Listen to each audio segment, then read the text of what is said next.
Probably like a lot of men, I thought I was indestructible. You know, I felt great, I had no symptoms. I was stunned, I think, when I first found out. I mean, I was shocked and scared. I was very scared about it. As I went through it, I realized that I was lucky to be in a country where they have such good medical care for prostate cancer, and some of the best surgeons in the world, and some of the best facilities, medical facilities in the world are right here in this country. I had good doctors that sort of counseled me step by step as I was getting closer, and I found my doctor always lowered my fear and made me more relaxed. I struggled a lot of times with what I was going to go through, and luckily for me, I did have some strong backup, like people like my doctor.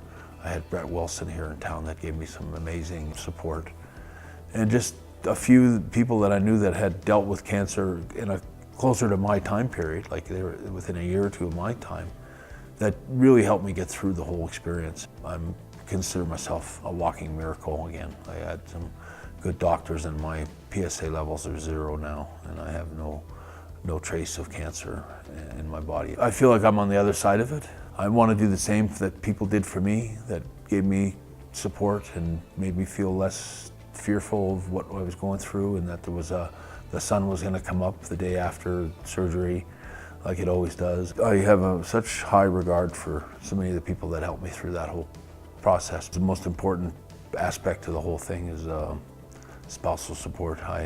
My wife was amazing through the whole process, and especially the first 2 weeks after the surgery.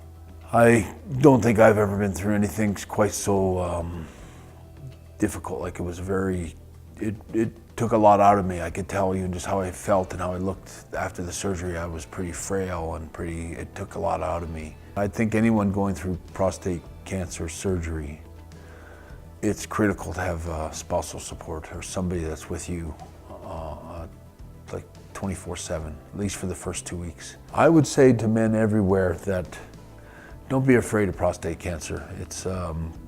I had my doctor tell me in the first few minutes that he told me that I had prostate cancer and that I was going to have to likely have surgery and all that.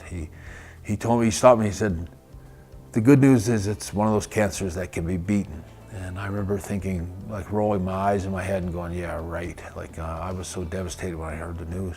But he was so correct, that was so true, and so helpful later on to know that he was right. You should win, and you can win, and life can be everything you want it to be after. I think the most important thing is that a message I can stress to anybody is the true life situation I had with my oldest brother, who was older than I was and never got checked. I got checked regularly after 40. By the time he was 60, his cancer was already out of control, had spread down into his hips and down his femur, and he got diagnosed too late, and he was devastated. He'd look at me in the hospital with this blank, sad look on his face and go, I wish I'd got checked. And that's my message to every man out there that's over 40. Don't be like my brother Smith. You got to get checked. It's just blood work.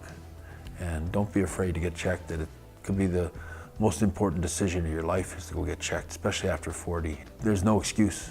You live in a country with the best doctors and the best medical help you can get in this country, and all your medical is free.